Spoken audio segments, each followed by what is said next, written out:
우리 인생은 고통 없이 살아갈 수가 없습니다. 모든 사람은 죽게 되어 있습니다. 지금 우리가 코로나19를 오래 겪으면서 참 답답하고 힘든 시기를 겪고 있습니다. 그럼 우리는 기독교인으로서 이런 질문을 하게 됩니다. 하나님을 믿는 나도 인생에 아픔이 있고 고통이 있는데 성경에서는 이 고통의 문제를 어떻게 바라보라고 우리에게 말씀하시는가? 인생의 크고 작은 고통을 만날 때마다 우리는 어떻게 대처해야 되는가? 오늘은 이 중요한 질문을 본문 말씀을 통해서 세 가지로 나누어서 살펴보겠습니다. 자, 인간의 고통에 대한 성경의 가르침, 첫 번째 가르침은 인생의 고통은 누구에게나 찾아온다 하는 것입니다. 단 한 사람의 예외도 없습니다. 모든 사람이 고통이 있습니다. 사실은 살아가는 사람들을 보면 좀 한 발자국 떨어져서 멀리서 보면 괜찮아 보이지만 그 사람의 인생을 자세히 살피고 들여다보면 모두가 고통이 있습니다. 단 한 사람의 예외도 없지요. 오늘 본문에 등장하는 인물은 히스기야입니다. 히스기야는 남유다의 제13대 왕입니다. 여러분, 왕이 어떤 사람입니까? 그 나라의 가장 권력이 강한 사람입니다. 왕의 한마디면 많은 백성들을 죽일 수도 있고 살릴 수도 있는 무소불위의 권력자입니다. 심지어는 이 히스기야는 남유다의 많은 왕들 중에서 하나님 앞에 선한 삶을 살았던 훌륭한 왕입니다. 그러나 아무리 왕이어도 아무리 하나님을 잘 믿는 사람도 예외 없이 당하는 큰 인생의 고통이 있는데 그것이 바로 죽음입니다. 예외가 없죠. 자, 그래서 오늘 본문은 히스기야의 죽음에 대한 예언으로 시작하고 있습니다. 본문 말씀 1절을 화면으로 한번 보십시오. 그때 히스기야가 병들어 죽게 되니 아모스의 아들 선지자 이사야가 병들어 죽게 되는 히스기야에게 말을 건네는 것으로 오늘 본문이 시작합니다. 히스기야가 병들어 죽게 되매 하는 걸 원문으로 정확하게 읽어보면 아랫부분에 있는 대로 히스기야는 죽음에 이를 병에 들었다. 그러니까 이 병이 가벼운 병이 아니고 죽을 수밖에 없는 그런 심각한 병이었다는 겁니다. 그러니까 하나님께서 자신의 예언자인 이사야를 통해서 너 히스기야 왕에게 가서 내가 지금 든 병은 죽을 병이다. 죽을 수밖에 없는 병이라는 걸 알리라고 합니다. 그리고 한 가지를 더 알리라고 하지요. 1절 후반절에 보면 여호와의 말씀이 너는 집을 정리하라 이렇게 명령을 내립니다. 여러분이 히스기야라고 한번 가정을 해보십시오. 이 1절을 받았을 때 여러분 심정이 어떠셨을까요? 그래도 하나님 앞에 선한 왕으로 개혁 정책을 벌이고 있고 국제 정세는 남유다라는 적은 나라를 중심으로 아주 급박하게 돌아가고 있고 자기는 죽을 날이 얼마 남지 않은 불치의 병에 걸렸고 왕위를 계승할 아들조차 없습니다. 기가 막힌 상황이죠. 그러니 히스기야는 이 상황에서 좌절할 수밖에 없었습니다. 여러분, 여기에 본문에 깊은 교훈이 있습니다. 왕이어도 선한 왕이어도 고통은 찾아옵니다. 인생에 고통이 없는 사람은 단 한 사람도 없습니다. 그러면 이 인생의 고통을 우리가 하나님 믿는 사람으로 어떻게 해결할 수 있을까요? 자, 오늘 본문의 중요한 두 번째 교훈이 여기서 시작됩니다. 문제 해결의 열쇠는 기도에 있다 하는 것이 성경의 가르침입니다. 히스기야가 자신의 죽음에 대한 예언을 듣고 바로 하는 행동이 있지요. 2절 말씀 한번 화면에 보십시오. 함께 2절 한번 읽어보겠습니다. 시작. 히스기야가 낯을 벽으로 향하고 여호와께 기도하여 이르되. 원문으로 보면 이 1절과 2절이 연속입니다. 그러니까 하나님께서 너는 죽을 병에 걸렸다, 집을 정리하라 이 말씀을 하시자마자 히스기야가 며칠간 고민하고 당황하고 모든 걸 정리한 게 아니고요, 너 집을 정리하라는 말씀이 떨어지자마자 연속으로 바로 자기가 하던 모든 왕으로서의 직무를 다 두고 낯을 벽으로 향하고 오직 하나님 앞에 간절하게 기도한 겁니다. 히스기야가 평소에 하나님 앞에 기도하던 사람이었다는 걸 우리가 잘 알 수 있죠. 이런 상황에서 무슨 기도를 했을까요? 히스기야가 너무 마음이 답답했을 텐데 히스기야 기도 내용 3절 한번 보십시오. 3절에서 히스기야가 말합니다. 여호와여 구하오니 내가 진실과 전심으로 주 앞에 행하며 주께서 보시기에 선하게 행한 것을 기억해 주십시오 하고 히스기야가 심히 통곡하더라. 여러분, 얼핏 3절을 잘못 읽으면 히스기야 왕이 교만하다, 하나님 앞에 어떻게 자기가 선하다고 말하느냐, 이렇게 볼 수 있는데 그게 아닙니다. 히스기야는 지금 죽을 날을 받아놓은 사람입니다. 너무 마음이 힘들겠죠. 하나님, 제가 그래도 이 나라를 하나님 말씀대로 다스리려고 얼마나 노력했습니까? 다른 사람 모르셔도 하나님은 제 마음 알지 않습니까? 제가 정말 하나님 보시기에 바른 나라로 만들려고 애쓰고 기도하고 노력했는데 하나님, 제 마음을 알아주십시오. 제가 왜 죽어야 합니까? 하나님, 저를 좀 살려주십시오. 그 기도하면서 3절 마지막에 보면 심히 통곡했습니다. 펑펑 울었습니다. 하나님, 저를 살려주십시오. 하나님 앞에 바로 서려고 노력했습니다. 간절하게 기도합니다. 자, 이렇게 기도했을 때 어떤 결과가 생겼을까요? 하나님께서 응답하셨습니다. 히스기야의 기도에. 5절 말씀 보시죠. 5절 말씀에 보면 하나님께서 선지자 이사야에게 이렇게 말씀하십니다. 너는 돌아가서 내 백성의 주권자 히스기야에게 이르기를 왕의 조상 다윗의 하나님 여호와의 말씀이 내가 히스기야 너의 기도를 들었고 내 눈물을 보았노라. 내가 너를 낫게 하리니 내가 3일 만에 여호와의 성전에 올라가게 될 것이다. 약속을 하셨습니다. 지금 히스기야는 죽을 수도 있고 살 수도 있는 상황이 아닙니다. 하나님께서 이미 히스기야의 생명을 마무리하도록 계획하신 겁니다. 히스기야가 살 수 있는 방법은 없습니다. 하나님이 이미 계획하신 일입니다. 결정이 난 거죠. 그런데 히스기야가 하나님, 저를 살려주십시오, 간절하게 기도하니까 하나님께서 내가 너의 기도를 들었고 내 눈물을 보았다. 내가 너를 살려주겠다. 약속을 하셨습니다. 사랑의 하나님입니다. 너 그렇게 간절히 기도하니 내가 너를 사랑하니 내가 내 계획을 변경하겠다. 자신의 계획을 변경하기까지 우리의 기도를 들으시는 사랑의 하나님이십니다. 그리고 이 기도만 들어주신 게 아닙니다. 더 큰 보너스를 주십니다. 6절 한번 보십시오. 내가 내 날에 15년을 더할 것이라. 야, 히스기야, 너의 생명이 얼마 남지 않았는데 그렇게 기도하니 내가 너를 살려주겠다. 그리고 그렇게 간절히 기도하니 기도하지 않은 것이지만 15년 더 생명을 연장시켜 주도록 내가 허락하노라. 이렇게 약속을 하셨습니다. 여러분, 우리가 인생의 크고 작은 큰 아픔과 고통을 당할 때 기도해야 할 이유가 여기 있습니다. 하나님이 이미 계획하셨지만 간절히 기도하니 하나님은 사랑의 하나님이라 우리의 기도 때문에 자신의 계획을 변경하셨습니다. 그리고 더 큰 복으로 우리 히스기야의 기도를 들으시고 인도해 주셨습니다.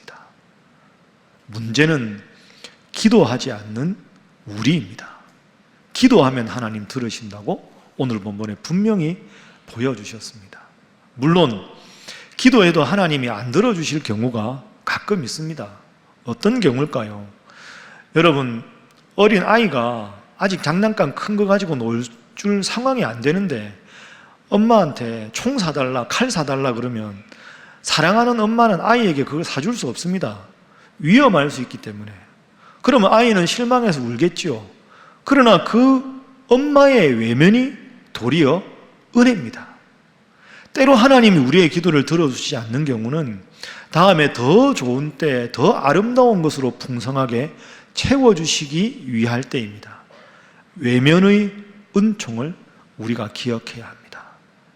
하나님 앞에 기도하면 하나님이 들으신다. 여러분, 얼마나 힘들게 요즘 지내고 계십니까? 코로나19로 힘들고 또 여러분 하시는 일이 참 지치고 힘들 텐데 이번 한 주간은 힘들고 어려운 고통의 순간, 여러분 마음이 참 힘들 때마다 제가 요절 하나 일러드릴 테니까 이 요절을 꼭 읽고 소리내서 읽으시고 기도하십시오. 야고보서 5장 13절부터 16절 말씀입니다. 제가 읽어보겠습니다. 너희 중에 고난당하는 자가 있느냐? 그는 뭐 할 것이요? 기도할 것이요. 즐거워하는 자가 있느냐? 그는 찬송할지니라.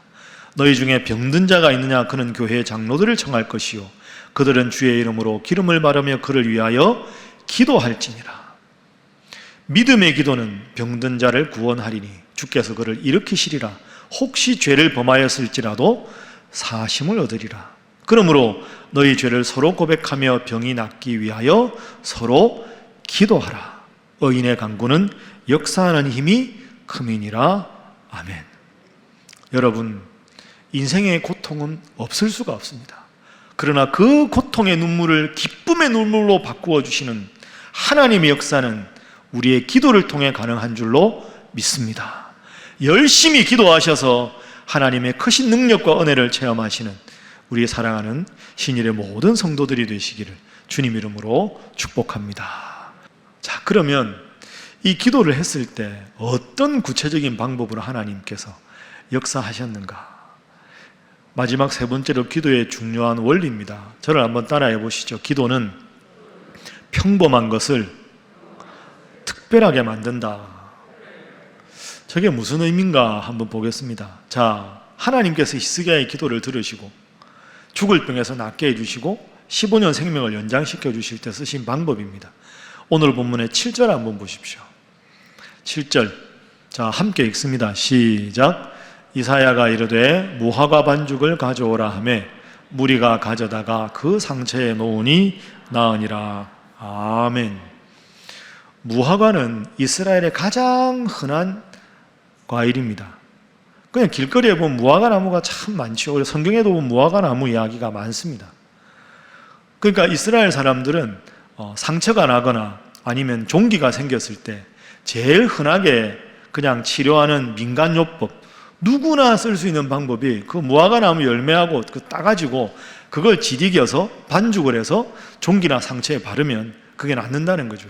그럼 여러분, 히스기야가 죽을 병에 걸렸을 때 왕인데 얼마나 백방으로 모든 약을 다 써봤겠습니까?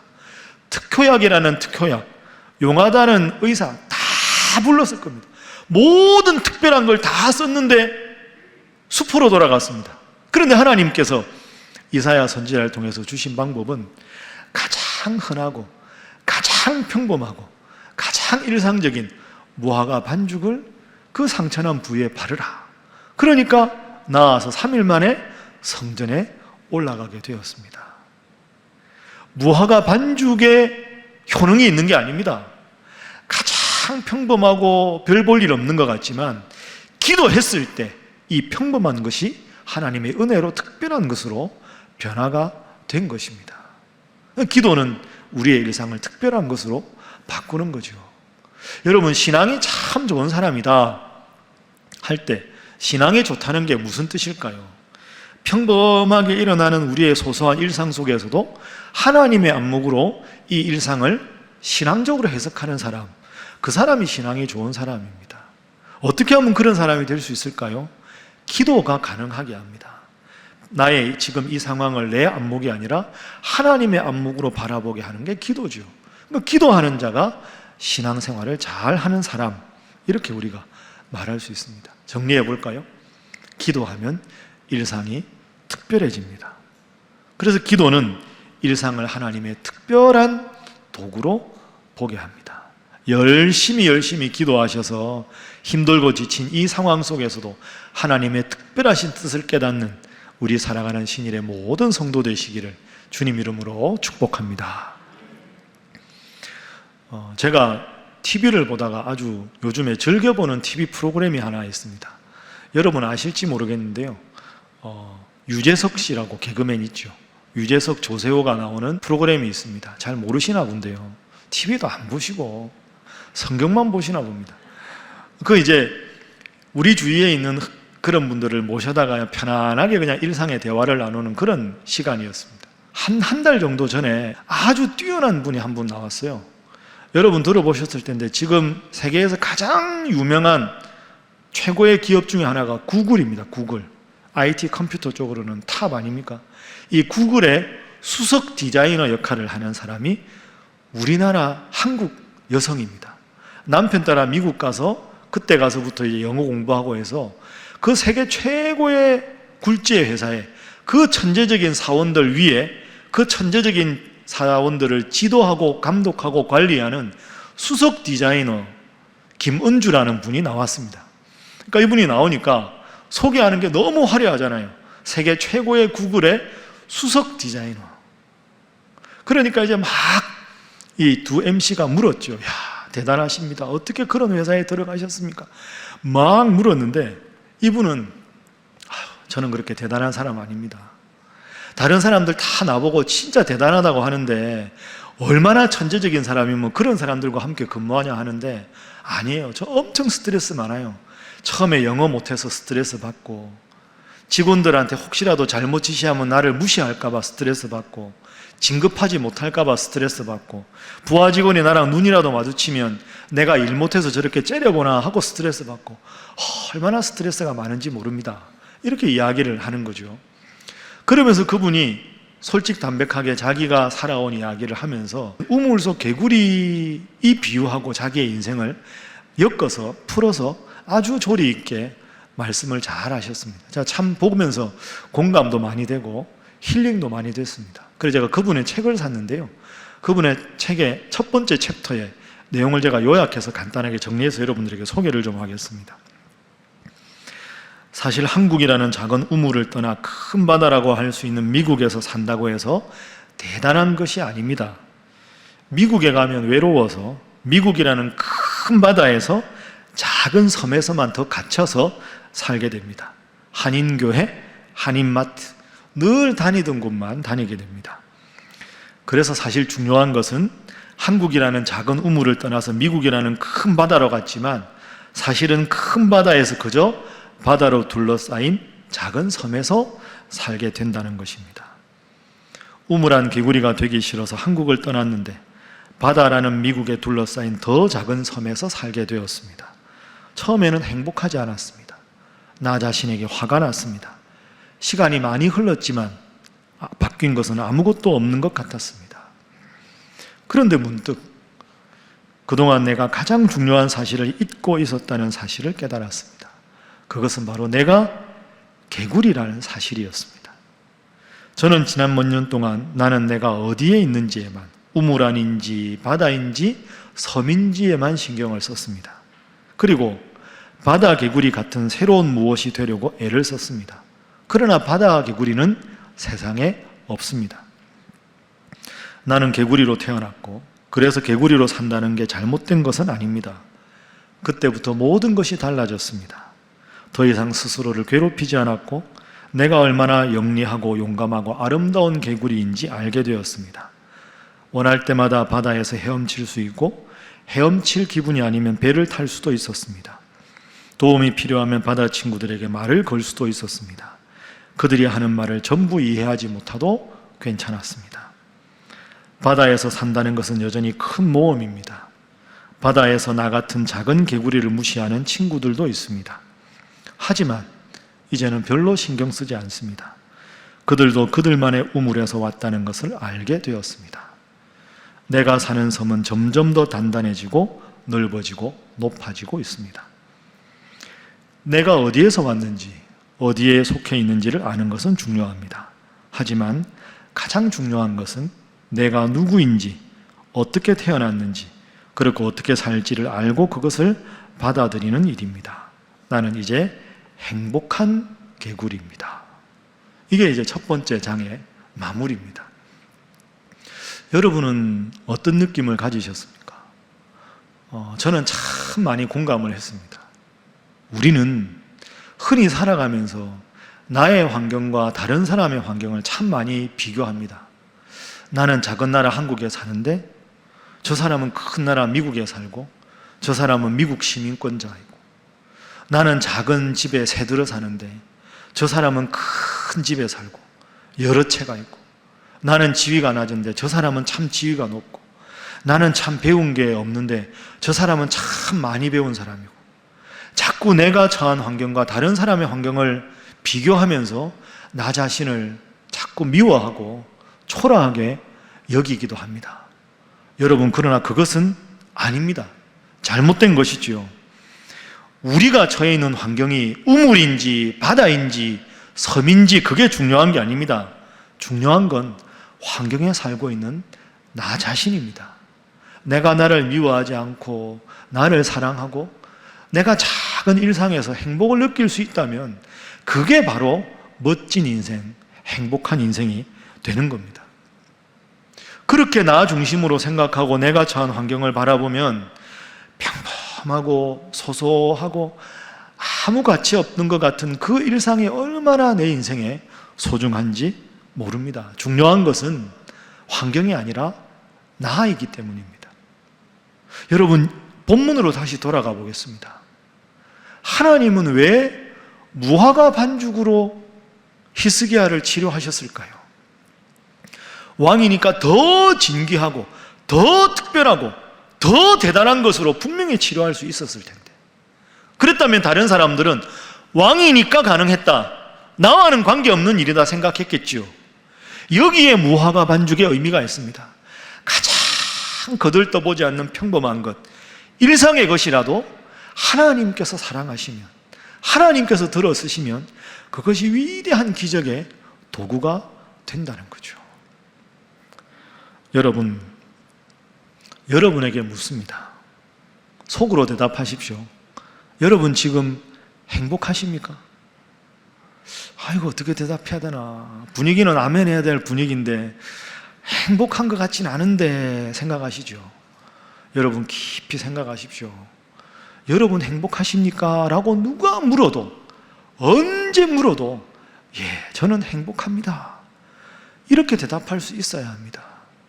왜 그렇습니까? 하나님이 한 분밖에 없는 독생자 외아들을 보내서 여러분을 구원할 정도로, 여러분 한 분을 구원하기 위해서 예수님의 목숨과 바꿀 정도로 여러분 하나님 앞에 소중한 분이기 때문입니다.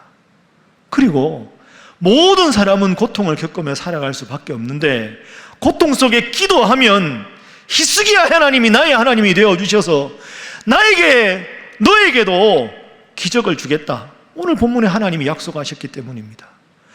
죽으면 어차피 끝이라고 모두가 슬퍼하고 좌절하고 있는데, 죽음이 끝이 아니다, 내가 너를 위해서 저 천국을 예비했다, 너를 위해서 예비했다, 이 복음을 믿는다면 우리는 행복한 사람이라고 고백할 수밖에 없습니다. 목사님이니까. 목사님은 우리 평신도들 삶을 잘 모르시잖아요. 우리가 얼마나 힘든데요, 죽지 못해 살고 있습니다. 여러분 혹시 그렇게 생각하십니까? 맞습니다. 여러분 얼마나 힘드신지 제가 기가 막힙니다. 송구영신 예배 기도 제목 그 새벽마다 읽을 때마다, 이야, 이렇게 힘드신데 어떻게 살아가실까? 기가 막히는 기도 제목이 많습니다. 7월 첫째 주에 맥주감사주일 헌금 기도 제목 똑같습니다. 코로나 때문에 죽지 못해서 이를 악물고 살아가는 성도들이 얼마나 많은지 모릅니다. 그렇습니다. 여러분 다 힘들게 지치고 피곤하고 너무너무 아프게 살아가고 있습니다. 그러나 기억하십시오. 아프지 않은 사람은 없습니다. 고통 없는 사람은 없습니다. 근데 중요한 건 하나님은 우리의 고통의 문제를 해결해 주시겠다는 겁니다. 죽을 병에 걸려도 기도해라, 내가 너 살려주겠다, 기도하지 않은 것 15년간 삶을 연장해 주겠다, 히스기야에게 함께한 내가 너의 인생에 함께하겠다, 이렇게 하나님께서 약속해 주시는데, 내가 그 하나님의 자녀인데 누가 물어도 많은 것 가지지 못하고 누리지 못해도 하나님이 나를 사랑하시니 나는 하나님 앞에 소중한 존재니 저는 행복합니다, 이 고백할 수 있는 여러분 모두가 되시기를 주님 이름으로 축복합니다.